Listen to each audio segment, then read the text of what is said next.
Yeah, that's why I said we stick to the Wii U version. What was that? No idea. Well, are you gonna check? Fine, I'll do it. I always gotta do it. On backlog. Been gone for way too long. On backlog. Got so many games to play, dog. On backlog. Donkey Kong expands my dome. On backlog. Me and Carlo been fucking since dawn. On backlog. Did you know, yeah, Carlo wears thongs? On backlog. I really fucking hate this song. Yeah.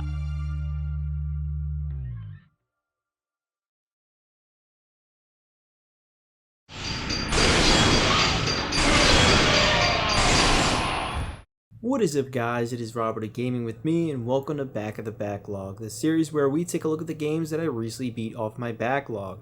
Today's episode is on the game Fatal Frame: Maiden of Black Water. Fatal Frame is a horror series that I first learned about through this game. The Wii U was the Nintendo console at the time of its release, and if there's one genre that Nintendo lacks and doesn't make themselves, it's horror. So a brand new Fatal Frame entry exclusively for Wii U definitely made me interested.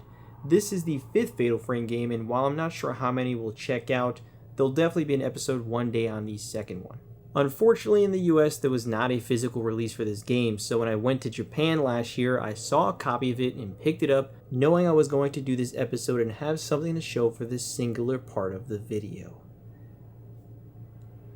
And it's a cool case. But I bought the game digitally when it first released and only played the first few chapters until now. Fatal Frame: Maiden of Black Water was released on October 22nd, 2015 in the US. It was developed by Koei Tecmo and published by Nintendo. They did re-release this on all modern platforms in 2021 when Koei Tecmo bought the publishing rights, but I wanted to play this Wii U original as it was made with the Wii U in mind, and I'll take any chance I could get to play the Wii U. I love this damn console. Was this Wii U horror game any good though? Well, here we are 11 years after its original release. Let's talk about it. Let's talk about the story first. Mount Hikami is a place known for suicides and people mysteriously disappearing without a trace. We play as 3 main protagonists who each keep going up Mount Hikami for different reasons. Yuri is the one we follow the most and focuses mainly on the maidens that are in the title of the game.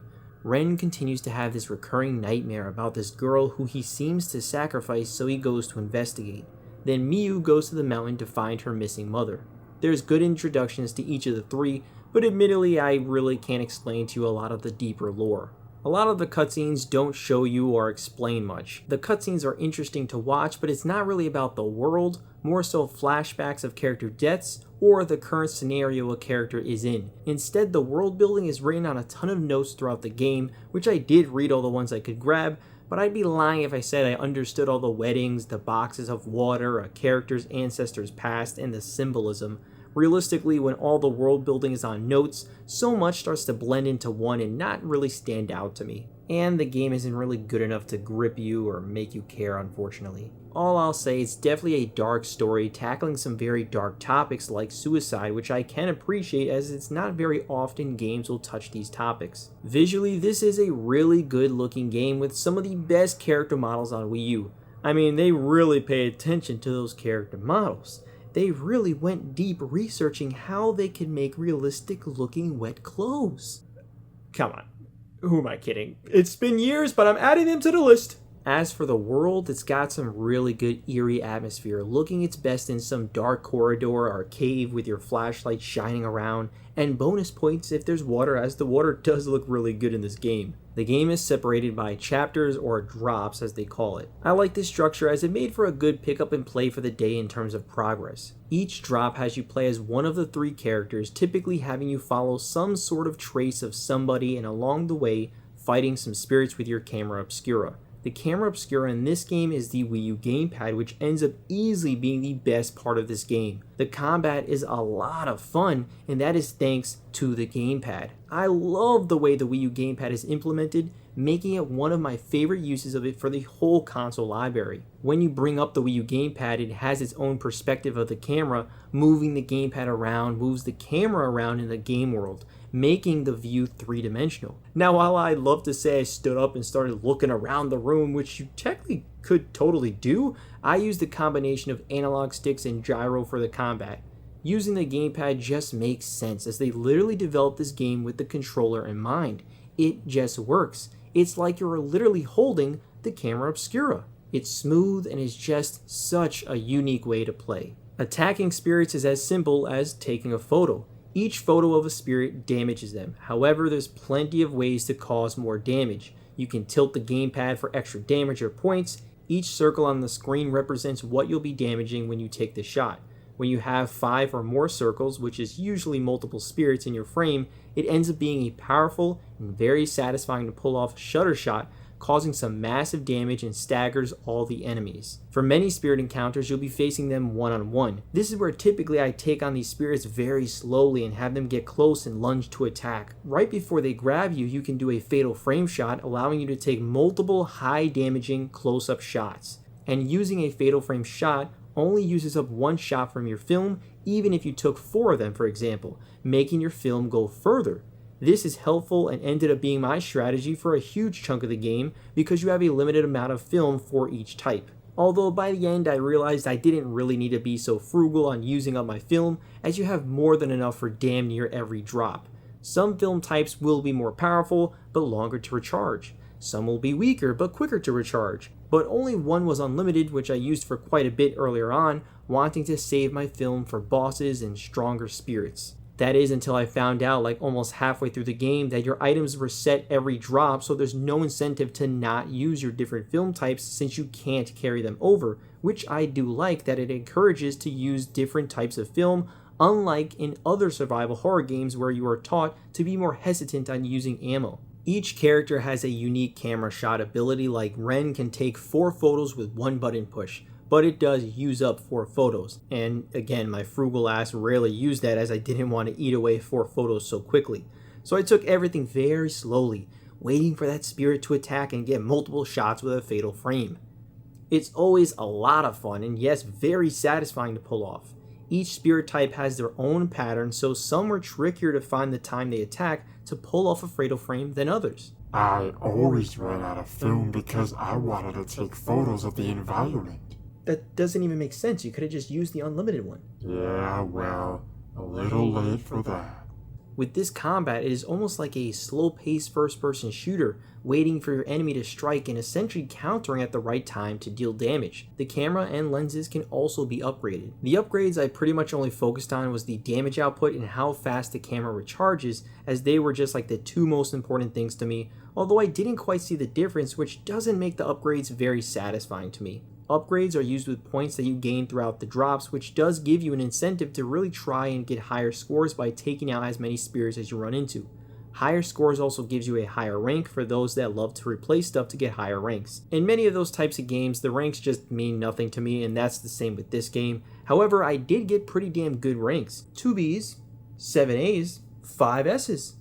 That's pretty damn good for me, but it also shows that you can get a lot of S ranks without having to do any special abilities, which I feel makes the ranking system a bit flawed, not encouraging a variety of combat tactics. It's not a negative by any means, but it's surprising I got pretty much all A's and S's. I don't think I should have. The highest rank is an S+, which apparently you gotta do everything perfect, not use any items, and even prolong fights just to gain more points, as it's based on points. I've seen a tip say use the weakest camera and a rewards lens to gain more points and prolong every single fight. On a second thought, maybe that ranking system is pretty flawed. Making shit tedious is just bad. But like I said, it doesn't affect me, but I found it interesting and a heads up if you wanted to S+ everything yourself. Other than being used as the Camera Obscura, the Wii U gamepad can also showcase your map, which is always a favorite feature of mine with Wii U games. In terms of movement controls, it is a little clunky. It just doesn't feel as good as it really should. It works and you get used to it, but just moving around never felt quite right. You feel that clunkiness a lot when maneuvering around enemies, especially in a tight corner. You have a dodge button, but it's pretty much a QTE popping up when you're about to get grabbed. Then you do dodge, but your whole camera typically goes crazy and you have to readjust to your surroundings. There is only one time where I felt the controls genuinely became bad, in the scenario where you were running away from the Maiden of Black Water, and if you run into her, it was a stupid instant game over. She'd spawn right in front of you and the character just did not want to turn and perform like a normal ass video game character, so I died a bunch of times. And yes, it's the controls' fault, as all I wanted to do was turn left, but when they run, they turn like fucking trucks. It's ridiculous. So while I liked the idea of the Maiden being untouchable, the clunkier controls and instant game over didn't really mix well. But in terms of the Maiden of Black Water, she is definitely an interesting and pretty unique main antagonist. And in fact, all the different spirit types are pretty interesting. This is because when defeating a spirit, you have a small window where if you get close to them, you are able to glance at them. This triggers a cutscene showcasing every single spirit's final tragic moments of their life. Now this is so damn cool. It gives all these different types of spirits you keep seeing their own little backstory. I think it's a very impressive part of this game and probably the most haunting. Seeing these lives taken away, shown in a very grainy old film, is just a brilliant idea for a horror game. While I think the atmosphere is eerie and the locations are creepy in design, I never really found this game to be intense compared to other horror games. It could be that I didn't find the enemy designs creepy at all, or maybe really zoning in on the gamepad lessened the intensity, but I just never did feel the tense nature that I have with a lot of other horror games. I always found ghosts to be quite scary, so it got me on edge quite a bit. The real ghosts in my eyes are the Force ghosts. Do you know how impactful it is to see someone like Anakin in front of your eyes?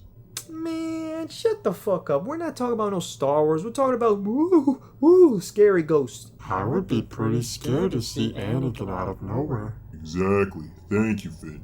Yes, technically seeing any sort of ghost would be... What am I talking about? We're not having a discussion. We gotta continue. Most drops are the typical following a trace, take out spirits, and run back somewhere. However, there were a few times where they had a cool objective of showing you a photo, and you have to find where that photo was taken in the location you were at. It makes you actually explore and look around your surroundings. Then there was a cool drop where you play as Ren at their cafe that they stay at, or whatever the hell it is, and look at your surveillance camera and wait until you see spirits break in and attack the others. It's very Five Nights at Freddy's-esque or something, and changes the pace for a drop as the game starts to tread through the same locations. And this is where I'll start to get into the biggest negative that truly does bog down the game by a lot. This game is like double the length for no reason. Reusing locations, objectives, and enemies a bunch of times, making it super repetitive. The game is 14 drops, but it really should have been like 8, as by the 7th or 8th drop, you've seen everything the game has to offer. I mean, you go to the same exact areas and eventually the same exact routes, just as a different character, and sometimes the same character. The enemies aren't different, the objective isn't different, so we're just doing the same thing. Hell, even the more unique surveillance camera drop becomes not unique because there's another drop of the same exact thing. The same location, the same character, the same objective. What the fuck? Why are there 2 of these? And I'd give it a pass if they didn't reuse every other location. But they do. Even the whole find where this photo was taken objective feels lessened, as I already have been looking at these surroundings. The whole chase sequence with the Maiden of Black Water, that's done twice in 2 separate drops, both at the end of their drops, both in the same location, and you get there both times on the same exact route. There are some drops where they graciously skip having you walk back to the location that you are about to explore for a second, third, or even 4th time. Thanks for letting me skip the walk, but nothing in this location has changed. Here we are going through the same location, doing essentially the same objective, versing the same spirits, makes even the enjoyable Wii U gamepad combat start to feel samey. And I feel that also is what makes that horror and tension essentially non-existent, as I've been to these locations multiple times with no surprise of new enemy types. You start to get numb to it all as you've seen it all 5 hours ago. There's no reason this game should be 14 drops. They literally did not show me any reason as to why. If it was filled with unique areas, sure, but this game would have made for a really good 7 to 8 hour game that was tightly paced, going through locations thoroughly once, maybe one or two twice. Instead, you have a very poorly paced, padded out 15 to 16 hour game. They had very little new to offer in that second half of the game. Why are you reusing entire drops again? Just because you named a drop a different number doesn't mean you changed anything. Some cool cutscenes can only take you so far. We're playing a video game and they make the player play the same thing again and again. I'll be honest, I stopped playing after one of those drops thinking it was the end. I thought I was just replaying the same drop again, not a new one. Okay, I'm not gonna let you slide with that though. It shows if you've finished a drop or not. I wasn't paying much attention. I want to be angry at you, but I actually think you took the better route. There's so much easy fat to cut out of this game that they clearly just wanted to pad out the runtime, which makes no sense. The biggest horror franchise, Resident Evil, has plenty of games that are 10 hours or less. Hell, even Fatal Frame's highest praised game, average time to beat, is 9.5 hours. So why the massive padding here? It just makes no sense and significantly drained my enjoyment of the game by the end. Oh, and that last drop is easily the worst offender of it all, which I'm now going to talk about, just to let you know.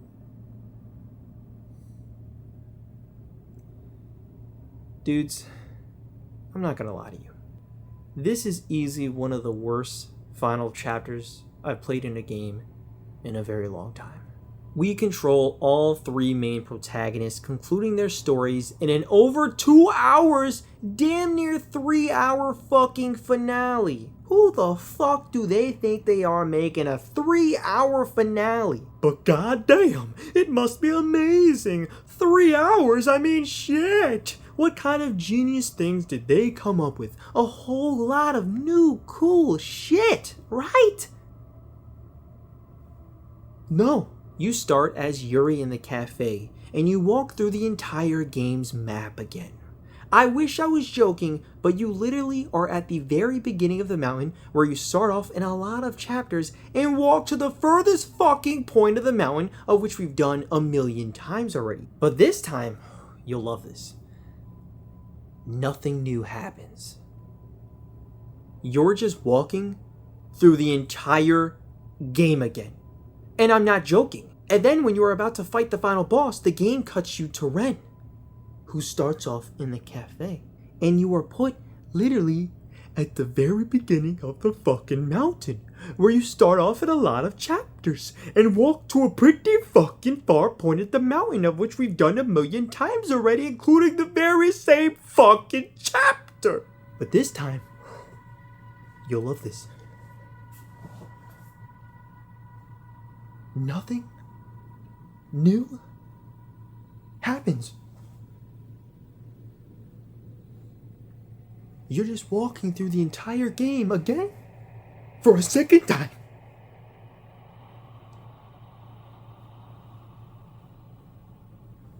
And I'm not joking.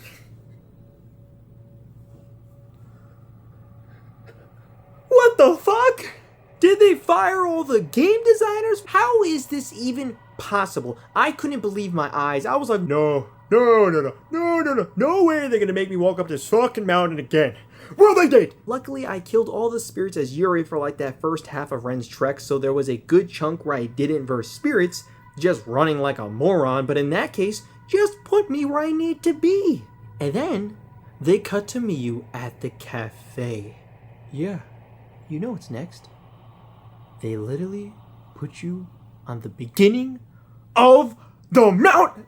I'm just kidding. Yeah, they actually just put you where you need to be, which makes even less sense. Why did we do that as Ren and Yuri?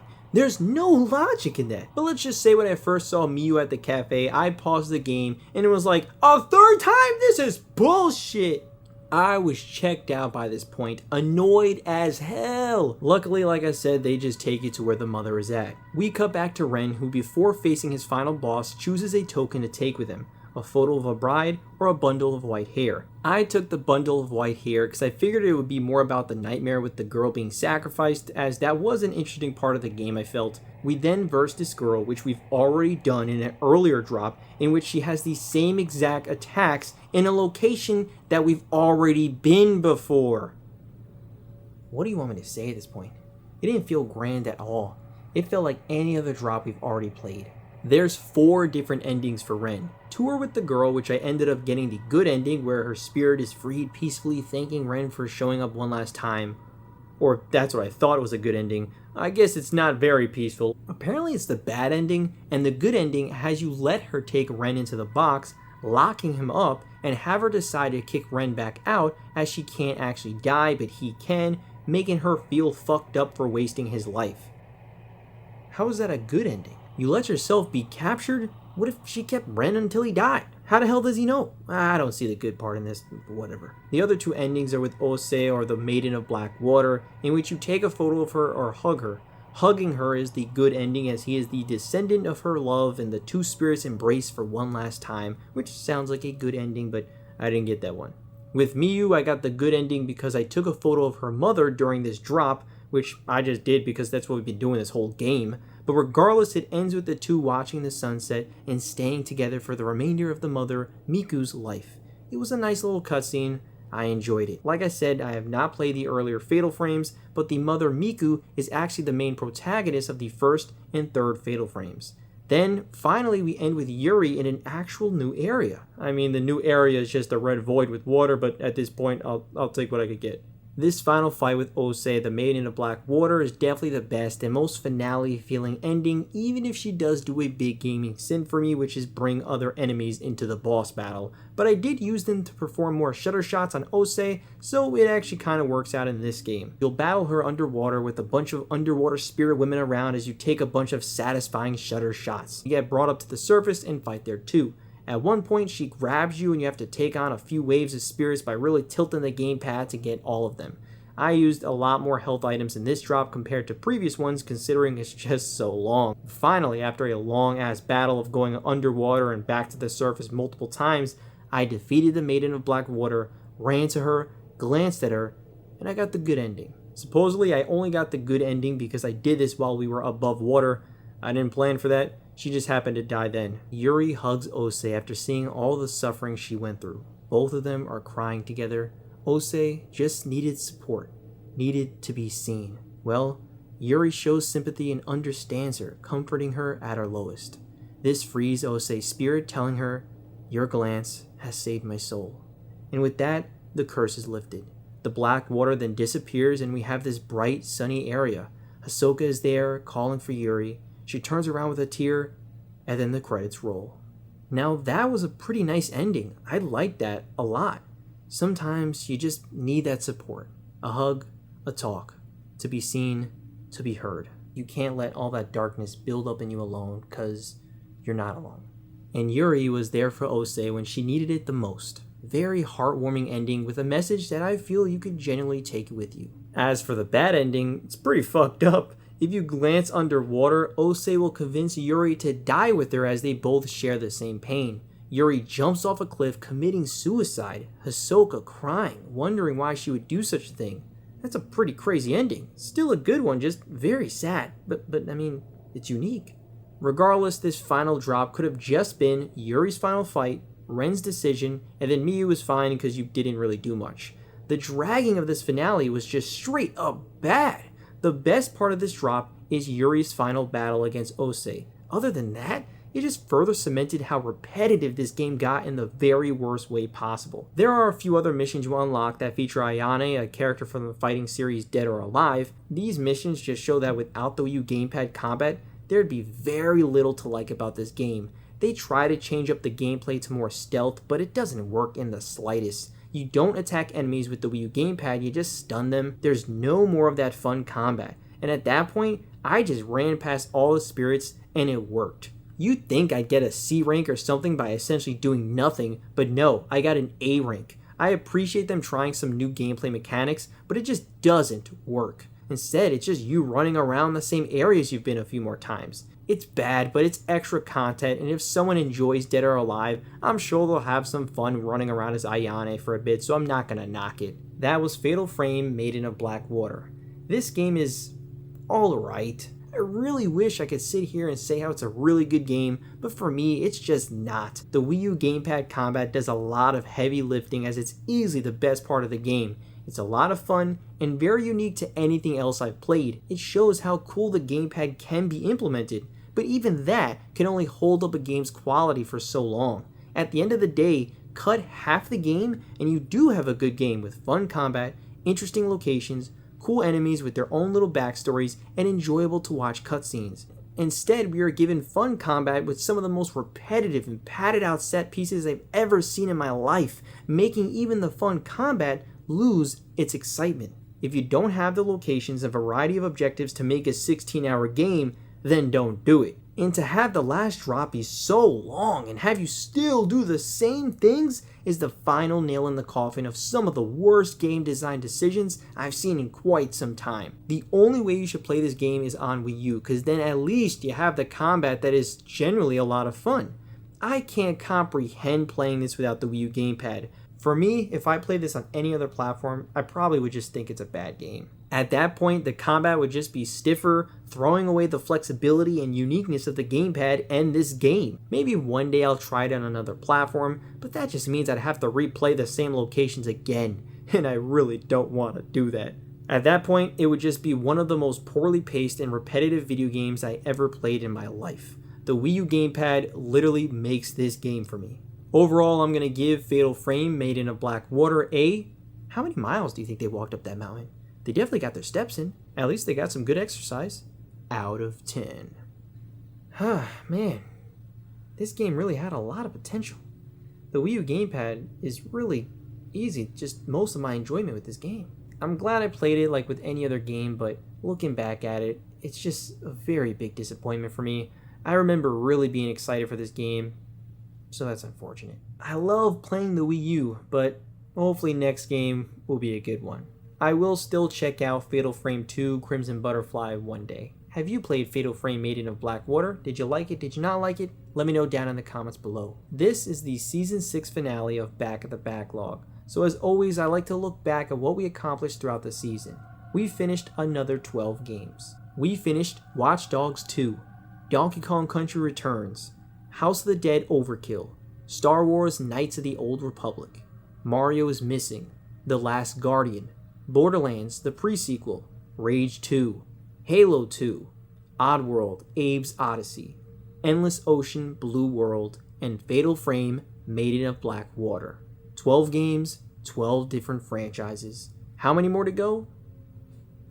Definitely more than one, that's for sure. Thank you so much for watching these. Being able to put out in this world my experiences with these games is always so fun to me. I love being able to share my new favorites, the weird oddities, and even the disappointments. Video games are an art form that brings out so many different emotions, and each season showcases the variety the medium has to offer. So thank you again for taking the time out to see me smile and praise, or bitch and complain. Generally, it means the world to me. I'm excited to have you continue this journey with me as we take a look at the next 12 games in Season 7. That'll be for today. Thank you again so much for watching, and I'll see you all next time. Fatal Frame Maiden of Black Water was a repetitive disappointment with fun combat, but it is officially out of the backlog.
Where are you going? Holy fuck! Why are you in my house? Really? Ho, ho, ho. Is that really a question? You broke into this fucking house. Of course it's a question. I don't break in anywhere. I'm just delivering the gifts. Come on. It's me, Santa Claus. I don't know what the fuck you're talking about, but you need to get out now. You really don't know who I am. Ha ha ha ha ha ha ha. Alright. I'll leave when you delete that photo. Are you stupid? This is going on social media, sent to the police, the sex offender registry, all that. I wouldn't do that if I were you. I've never been seen. Yeah, well, you aren't in the best place to make demands. We got all sorts of weapons. We even got an alien with crazy ass powers. I know you don't believe me, you fat fuck. But trust me, don't try anything dumb. I see the bag. What do you got, a gun? I have no guns. Just delete the photo. No. I'm gonna ask you one more time.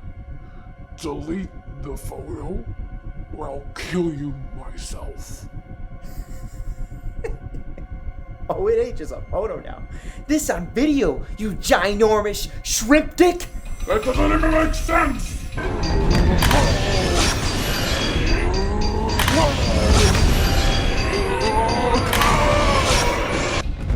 got you on tape. Breaking in, threatening to kill me, and assaulting.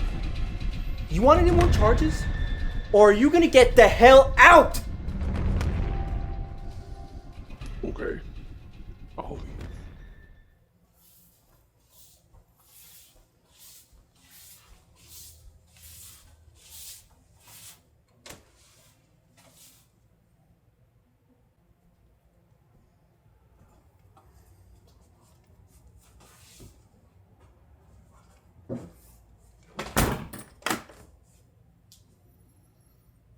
Fucking hell. Let me submit this.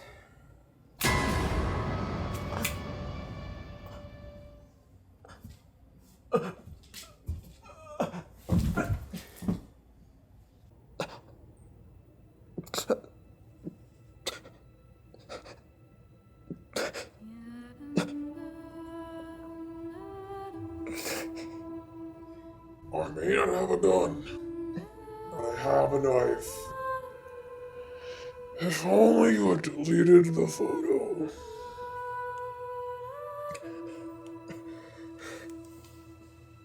I can't let you live. You've already seen too much.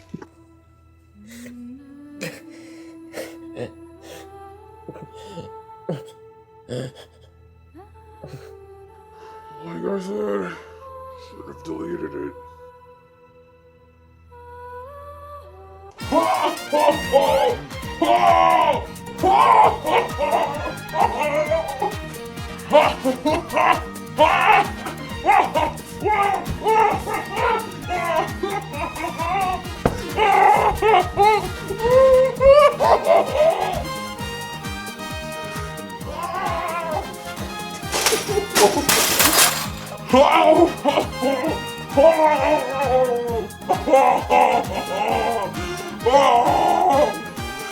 Merry Christmas and Happy New Year, fuckers!